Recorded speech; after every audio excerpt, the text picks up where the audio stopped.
बच्चों welcome to video lecture number 4। इसमें जो हमारा टॉपिक है वो है इंटरसेक्शन ऑफ टू लाइंस। ठीक है, हमारे पास दो लाइंस गिवन होगा, या तो दोनों लाइंस कार्टेशियन फॉर्म में गिवन होगा, या तो दोनों लाइंस किस में गिवन होगा, वेक्टर फॉर्म में गिवन होगा। हमें point of intersection find out करना है। ऑब्वियसली दो बात है कि दो लाइंस है तो वो दोनों लाइन से इंटरसेक्ट कर भी सकता है, नहीं भी कर सकता है।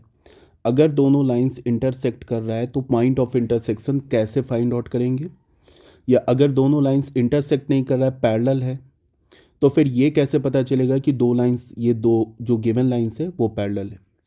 कहने का मतलब है कि मान लो कि हमारे पास एक पॉइंट्स गिवन है, पॉइंट्स नहीं सॉरी लाइन गिवन है x minus x1 upon a1। इसको हमने लाइन L1 बोल दिया, is equals to y minus y1 upon b1 और z minus z1 upon c1। ये हमारे पास एक लाइन गिवन है, ठीक है। और दूसरा लाइन जो हमारे पास वो है L2, x minus x2 upon a2 और ये है y minus y2 upon b2 और z minus z2 upon c2। ये दो लाइंस गिवन है। हमें क्या करना है कि इन दोनों लाइंस का point of intersection find out करना है, ठीक है। क्या करेंगे, सबसे पहली बात कि इस लाइन पर, ये जो लाइन L1 है, इस पे किसी भी रैंडम पॉइंट का कोऑर्डिनेट क्या होगा, और ये लाइन L2 पे रैंडम पॉइंट का कोऑर्डिनेट क्या होगा, कैसे फाइंड आउट करते हैं तो ऑलरेडी बताया जा चुका है। हम लोग क्या करेंगे, x minus x1 upon a1, ये फर्स्ट लाइन लिया, y minus y1 upon b1 और यहाँ पे क्या बोला, z minus z1 upon c1।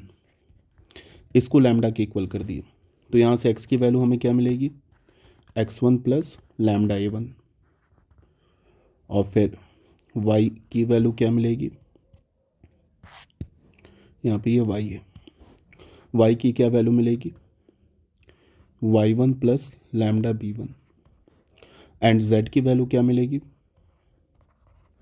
z1 plus lambda c1। अब ये जो हमें एक्स वाई जेड का वैल्यू मिला, मतलब कि ये जो मिला ये क्या है, ये इस लाइन L1 पर किसी भी रैंडम पॉइंट का कोऑर्डिनेट है।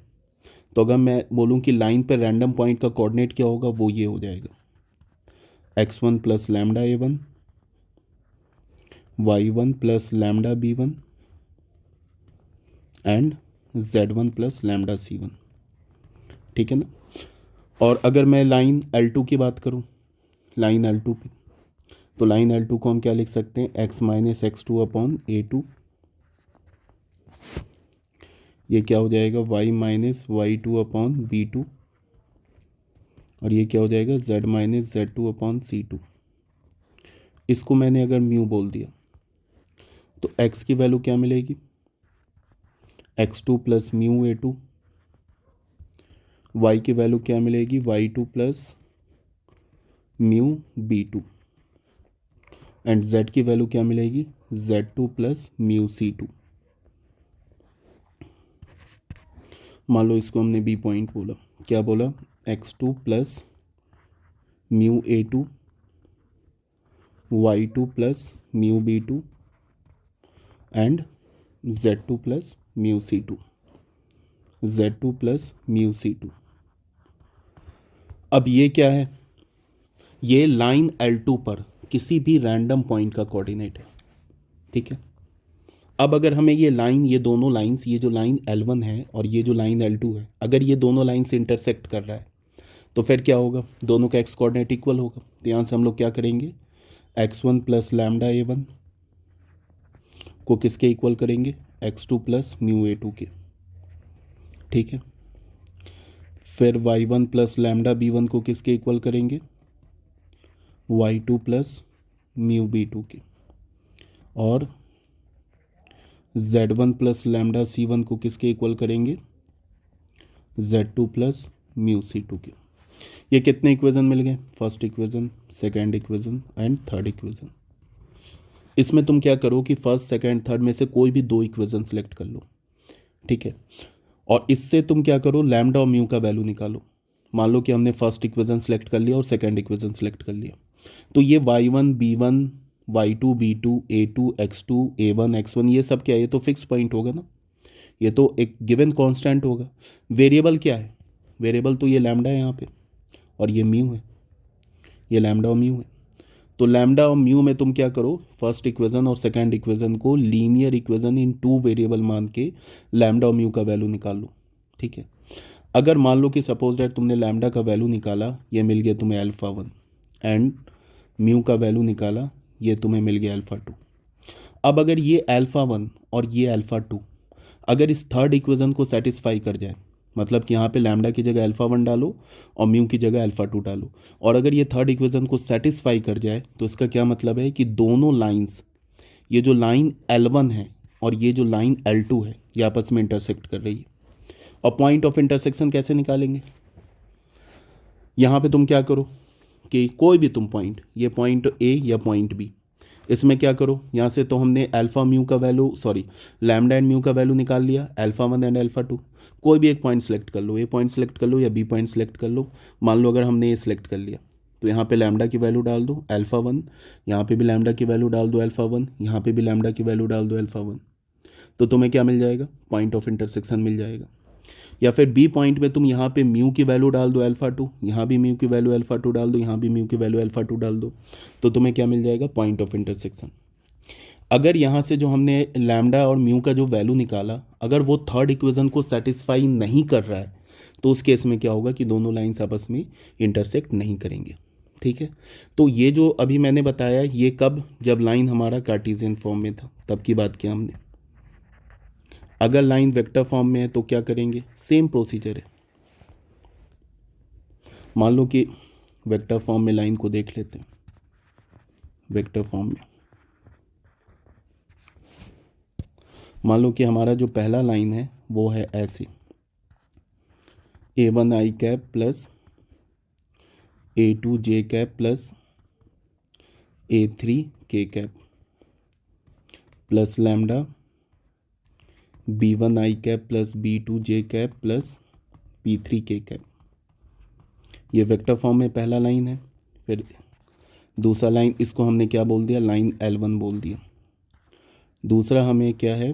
A'(A1) आई कैप प्लस A2' जे कैप प्लस A3' के कैप प्लस लैम्डा, यहाँ पे हमने बोल दिया B1' I cap plus B2' J cap plus B3' K cap. इसको हमने क्या बोल दिया?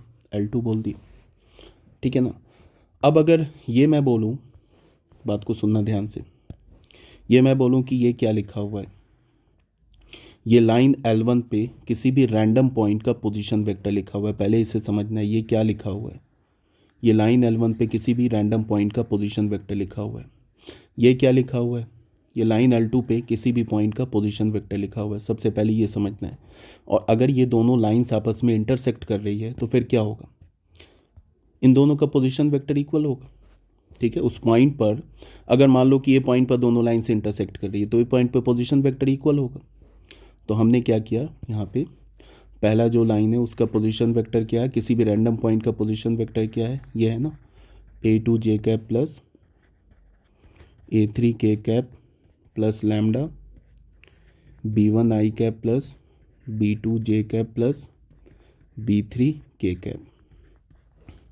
इसको हमने बोल दिया A1' आई कैप प्लस A2' जे कैप प्लस A3' के कैप प्लस, अच्छा दोनों जगह मैंने लैम्डा यूज़ कर लिया, एक जगह म्यू यूज़ कर लो, यहाँ पे म्यू कर लो, तो प्लस म्यू क्या हो जाएगा, ये B1' I cap plus B2' J cap plus B3' K cap. ऐसे मान लिया। अब तुम लाइन लेफ्ट हैंड साइड को क्या लिख सकते हो? ऐसे लिख सकते हो A1 plus lambda B1 I cap plus A2 plus lambda B2 J cap plus A3 plus lambda B3 K cap. Right hand side में क्या होगा? A1' plus mu B1' I cap plus क्या होगा, ये A2' plus mu B2' J cap plus A3 dash plus mu B3 dash K cap. अब ये left hand side का जो वेक्टर है, ये लेफ्ट हैंड साइड में एक वेक्टर है और ये राइट हैंड साइड में एक वेक्टर है। अगर ये दोनों इक्वल होगा तो फिर आई कैप जे कैप के कैप का कंपोनेंट इक्वल होगा। तो यहाँ से हमने क्या कर लिया, ऐसे लिख लिया, हमने लिख लिया A1 प्लस लैम्डा B1 और यहाँ से क्या हो जाएगा A1 dash plus mu B1 dash.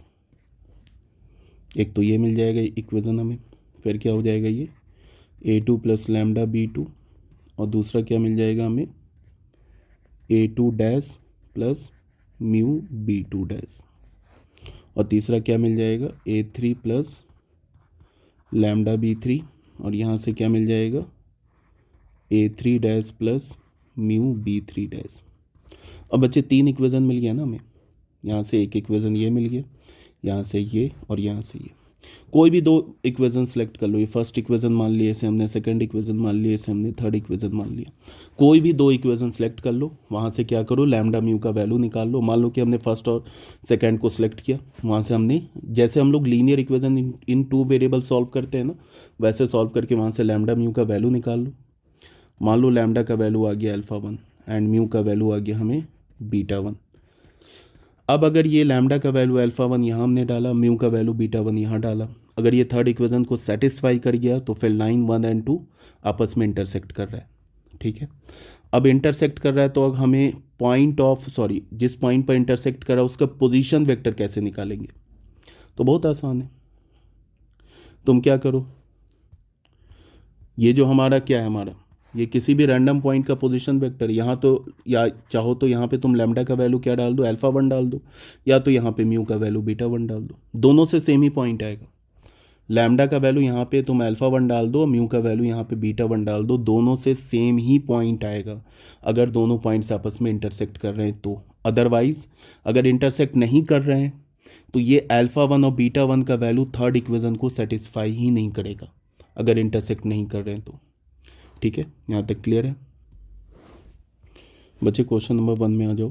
इसमें क्या बोल रहा है कि हमारे पास दो लाइंस दे रखा है कार्टेशियन फॉर्म में, और क्या बोल रहा है कि प्रूफ करो कि दोनों लाइन से इंटरसेक्ट कर रहे हैं। ठीक है, उसके बाद क्या प्रूफ करना हमें प्रूफ तो एक तो करना है कि दोनों लाइन से इंटरसेक्ट कर रहे हैं, पहली बात। दूसरी बात कि इनका पॉइंट ऑफ इंटरसेक्शन निकालना है। तो पहला लाइन क्या हमारे पास x - 1/2 y - 2/3 और इसको z को z - 3/4, इसको हमने ये लाइन फर्स्ट है इसको लैम्डा बोल दिया। तो यहाँ से हमें x की वैल्यू क्या मिलेगी 1 + 2 लैम्डा, y की वैल्यू क्या मिलेगी 2 + 3 लैम्डा एंड z की वैल्यू क्या मिलेगी 3 + 4 lambda.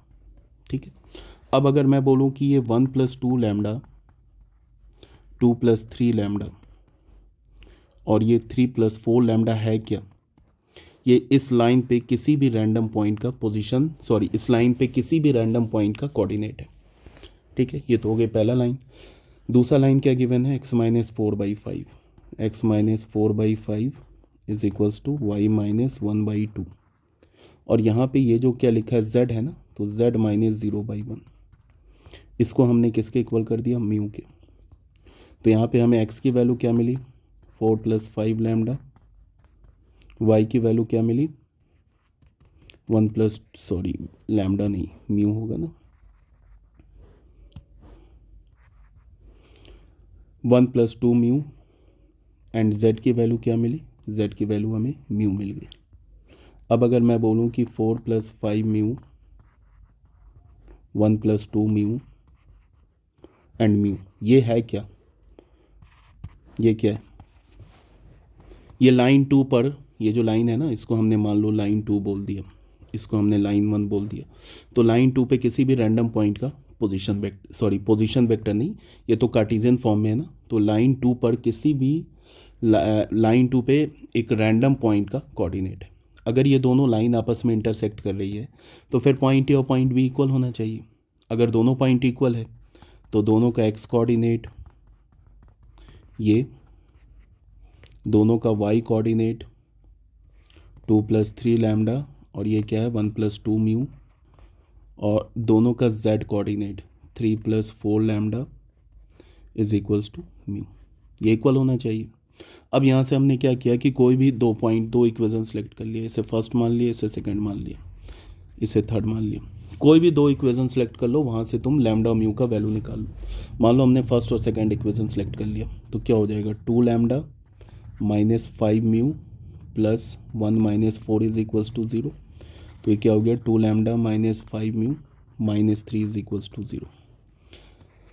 2+3 lambda -2 mu -1 is equals to 0। तो ये क्या हो जाएगा 3 lambda -2 mu plus 1 is equals to 0। ये दोनों इक्वेशन को हमने रीअरेंज कर लिया। अब यहाँ से ना लैम्डा म्यू का वैल्यू निकालता हूँ। कैसे निकालूँ, क्रॉस मल्टीप्लिकेशन कर लेते हैं। -3 इज इक्वल्स टू 0 और यहाँ पे क्या है 3 lambda -2 mu plus 1 is equals to 0। तो यहाँ से लैम्डा लिखेंगे तो क्या होगा ये -5 और ये क्या हो जाएगा +6, तो -6 माइनस म्यू क्या हो जाएगा 2 एंड -9 तो +9 और 1 अपॉन क्या होगा ये -4 -15 तो +15। तो ये क्या हो गया lambda upon -11 is equals to -mu upon 11 is equals to 1 upon 11। तो लैम्डा की वैल्यू क्या मिल गई हमें -1 एंड म्यू की वैल्यू क्या मिल गई -1। अब अगर ये लैम्डा म्यू का वैल्यू इस थर्ड इक्वेशन को सेटिस्फाई कर रहा है तब तो दोनों लाइन से इंटरसेक्ट करेगा, और नहीं कर रहा है तो फिर नहीं करेगा। तो फ्रॉम इक्वेशन थर्ड इक्वेशन पे आ गए। थर्ड इक्वेशन क्या है 3+4 lambda, 3+4 lambda is equals to mu. तो यहाँ पे डाल दो lambda is equals to mu is equals to -1 डाल के देखो। 3+4 लैम्डा की जगह क्या डालेंगे -1 और म्यू की जगह क्या डालेंगे -1। देख लो दोनों सेटिस्फाई कर गया। दिस इम्प्लाइज डेट क्या होगा line L1 and L2 intersect each other, ये आपस में क्या करेंगे इंटरसेक्ट करेंगे। अब अगर हमें पॉइंट ऑफ इंटरसेक्शन निकालना है, दोनों लाइन का पॉइंट ऑफ इंटरसेक्शन निकालना है, तो क्या करें, या तो तुम यहाँ पे ए पॉइंट में लैम्डा का वैल्यू डाल दो या तो बी पॉइंट में म्यू का वैल्यू डाल दो, दोनों से एग्जैक्टली सेम वैल्यू आएगा। समझ में आ रही बात, यहाँ पे लैम्डा का वैल्यू डाल दो या तो म्यू का वैल्यू डाल दो, एग्जैक्टली सेम वैल्यू आएगा। यहाँ पे देख लो ए पॉइंट हमारे पास क्या है, सॉरी ए पॉइंट क्या हमारे पास कॉपी किया हमने, यही है ना ए पॉइंट। यहाँ पे तुम डाल दो put lambda is equals to -1 डालो, तो ए पॉइंट का कोऑर्डिनेट क्या आएगा 1 + 2 इंटू -1, 2 + 3 इंटू -1, 3 + 4 इंटू -1। क्या आ जाएगा बताओ 1 - 2 -1 क्या होगा 2 - 3 -1, 3 - 4 -1। ये पॉइंट ऑफ इंटरसेक्शन आ गया। या तो तुम बी पॉइंट में डाल दो, यहाँ पे इसको डाल दो, एग्जैक्टली सेम ही वैल्यू आएगा। देख लो ये बी पॉइंट है ना हमारा। इसमें हमने क्या किया म्यू का वैल्यू भी तो आ रहा है ना -1, तो म्यू इज इक्वल्स टू -1 डाल दो। तो देख लो बी पॉइंट का कोऑर्डिनेट क्या आ जाएगा 4 + 5 इंटू -1, 1 + 2 इंटू -1 और यहाँ म्यू का वैल्यू -1। तो ये अगेन देख लो -1 -1 -1 सेम ही पॉइंट आएगा, ठीक है ना बच्चों। जो हमारा नेक्स्ट टॉपिक है वो है perpendicular distance of A line from A point. अगर कोई भी पॉइंट गिवन हो और कोई भी लाइन गिवन हो, कार्टेशियन फॉर्म में देखते। मान लो कि हमारे पास एक पॉइंट गिवन है अल्फ़ा बीटा गामा, एक पॉइंट गिवन है एंड एक लाइन गिवन है हमारे पास, लेट एक लाइन गिवन है x - x1 अपॉन a1 या a, y - y1 upon b और z - z1 अपॉन c, ठीक है ना। ये लाइन गिवन है, हमें करना क्या है कि इस p पॉइंट से इस लाइन के बीच का परपेंडिकुलर डिस्टेंस निकालना है। कहने का मतलब ये है कि हमारे पास ये लाइन है सपोज डेट, और ये पॉइंट P, इस P पॉइंट का कोऑर्डिनेट हमने क्या ले लिया अल्फ़ा बीटा गामा मान लिया। और मान लिया कि जो P पॉइंट है, इस पॉइंट से हमने परपेंडिकुलर ड्रॉ किया तो वो पॉइंट L है। और लाइन की इक्वेशन क्या है, x minus x1 upon E, y minus y1 upon B, z minus z1 upon C. अब ये जो फॉर्मूला लिखूंगा ना, इसे कहीं कोई रटने की ज़रूरत नहीं है, सिर्फ समझना है कि हमें अगर कोई पॉइंट गिवन है और एक लाइन गिवन है तो परपेंडिकुलर डिस्टेंस कैसे निकालेंगे। अगर मैं बोलूँ कि इस लाइन पे किसी भी रैंडम पॉइंट का कोऑर्डिनेट क्या होगा, तो क्या करेंगे, इसको मान लेते हैं लैम्डा। तो लाइन पे रैंडम पॉइंट के कोऑर्डिनेट को हमने मान लिया कि जो लाइन पे रैंडम पॉइंट का कोऑर्डिनेट है उसको हमने पॉइंट एल मान लिया। बात को सुनना ध्यान से, पॉइंट एल मान लिया। और ये पॉइंट एल क्या है, पी पॉइंट का फुट ऑफ द परपेंडिकुलर है टू दिस लाइन। इस लाइन पे पी पॉइंट से जो हमने परपेंडिकुलर ड्रॉ किया ना, तो फुट ऑफ द परपेंडिकुलर क्या है, एल। तो हमने क्या किया है कि इस लाइन पे जो रैंडम पॉइंट का कोऑर्डिनेट है उसी को हमने ये पॉइंट एल मान लिया। तो सबसे पहली बात कि लाइन पे रैंडम पॉइंट का कोऑर्डिनेट क्या है, इसको हमने एल माना, वो हो जाएगा x1 प्लस ए लैम्डा। फिर क्या हो जाएगा, y1 प्लस बी लैम्डा। और क्या हो जाएगा, z1 प्लस सी लैम्डा। ये क्या है, लाइन पे किसी भी रैंडम पॉइंट का कोऑर्डिनेट है। इसको हमने क्या मान लिया, फुट ऑफ द परपेंडिकुलर मान लिया फ्रॉम पॉइंट पी। ठीक है। अब यहाँ पे क्या है कि अगर ये पॉइंट, ये जो पॉइंट एल है, या फिर तुम ऐसे देखो कि इस लाइन पर जो पैरेलल वेक्टर है, इस लाइन के जो पैरेलल वेक्टर है, इसको मान लो हमने मान लिया एम वेक्टर। तो एम वेक्टर क्या होगा, यही होगा ना, A I cap plus B J cap plus C K cap, यही होगा ना। तो अगर मैं बोलूं कि इस लाइन के जो पैरेलल वेक्टर है उसका डायरेक्शन रेशियो क्या है, ये पैरेलल लगना चाहिए ना, ये पैरेलल इस लाइन L1 के, या इसको हमने लाइन L बोल दिया, इस लाइन L के डायरेक्शन में जो वेक्टर है पैरेलल वेक्टर, उसका डायरेक्शन रेशियो क्या है, उसका डायरेक्शन रेशियो है ए बी सी, है ना ये डायरेक्शन रेशियो। और L पॉइंट का कोऑर्डिनेट क्या हमने माना, L पॉइंट का, इस पॉइंट का कोऑर्डिनेट हमने क्या माना, x1 प्लस ए लैम्डा, और क्या है y1 प्लस बी लैम्डा, और z1 प्लस सी लैम्डा, ये माना ना। तो जो पी एल वेक्टर बनेगा या जो एल पी वेक्टर बनेगा, या तो तुम पी एल वेक्टर बना लो, एल पी वेक्टर बना लो, या तो तुम पी एल वेक्टर बना लो, इसका डायरेक्शन रेशियो क्या होगा। अगर मैं बोलूँ कि इसका डायरेक्शन रेशियो लिखो, तो डायरेक्शन रेशियो क्या होगा।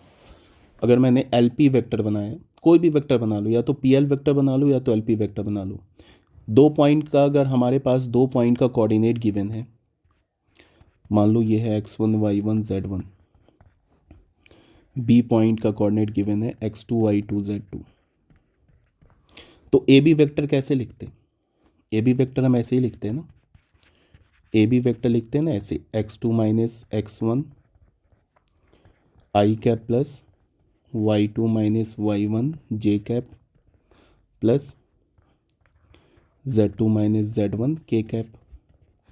और बी ए वेक्टर कैसे लिखते हैं, x1 minus x2 I cap plus y1 minus y2 J cap plus z1 minus z2 K cap, ऐसे लिखते हैं ना। तो अगर मैं बोलूं कि ए बी वेक्टर का डायरेक्शन रेशियो क्या है, वो तो x2 minus x1, y2 minus y1 और z2 माइनस z1 है।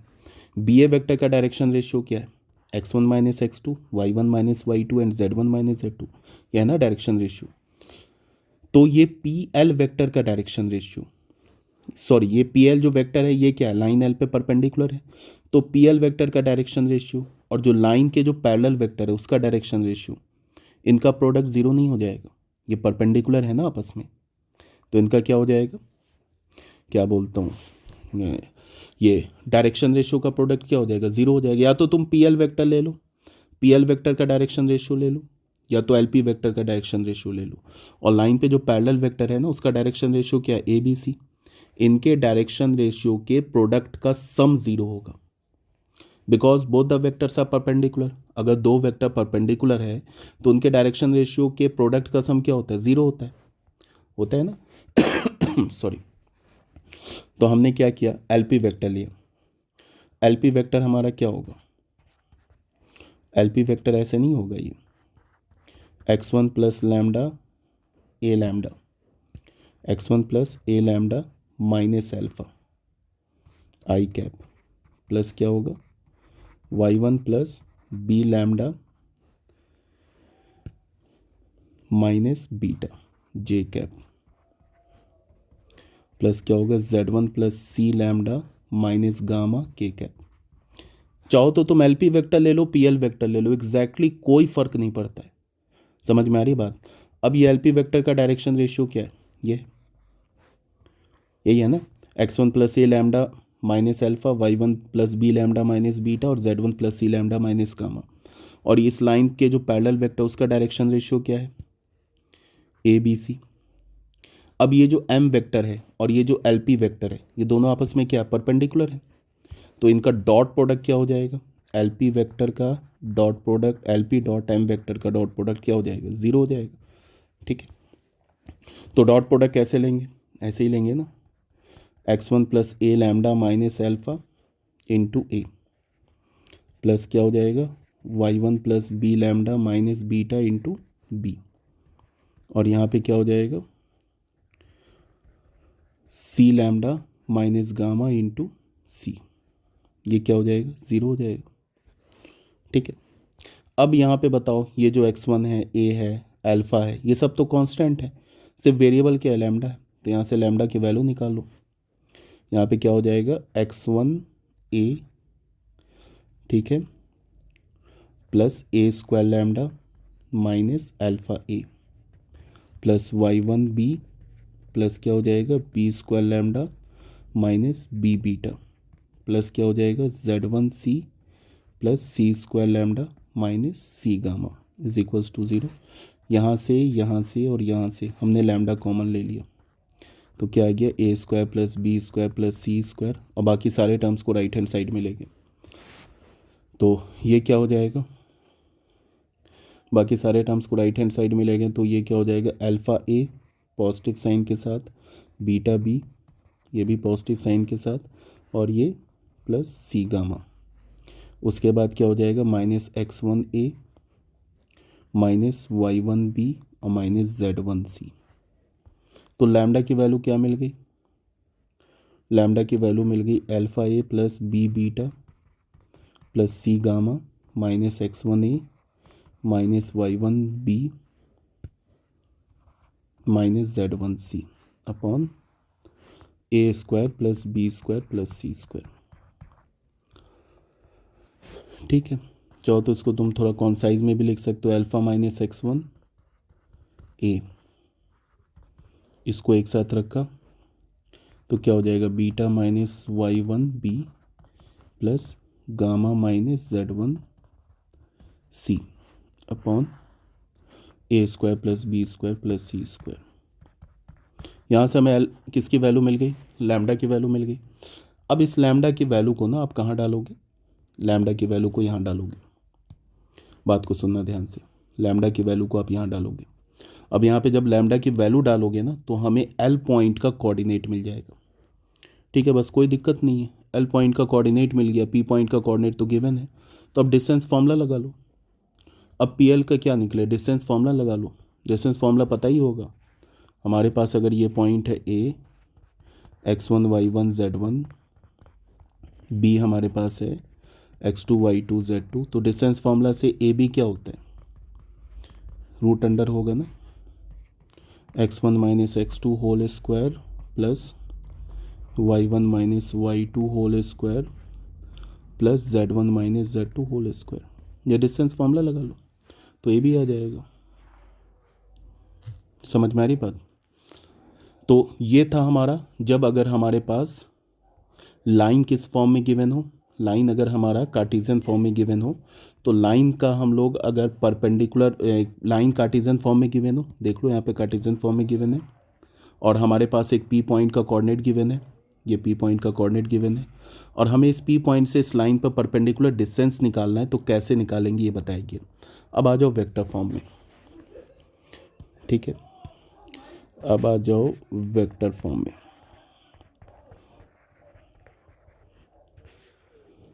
मान लो हमारे पास जो